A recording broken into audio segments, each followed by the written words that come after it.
Mita di grupo Tutti Frutti, que está organizado em Trin, para 6 anos, que vai aqui.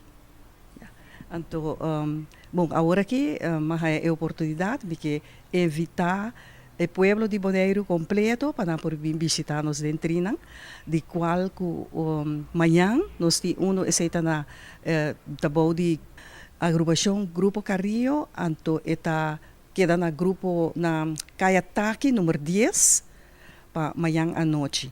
Então, Tutti Frutti tem de seu encargo, esse está na Caia Generoso, então não está banda de plante que não vai organizar, não vai quando visa sua abertura, então não esse vai tomar lugar de dia 24. Então, me está aproveitar para evitar gente pueblo de Bonaire, apesar que não mais entusiasmado com dentro com nossa organização e assim está com não por bem goza para o dia de rincão chega. Você vai disputar de toda cantica de Tutti Frutti? Sim, nós também tem outro semana que Deus quer, então nós também apresentar algum de nós canticas.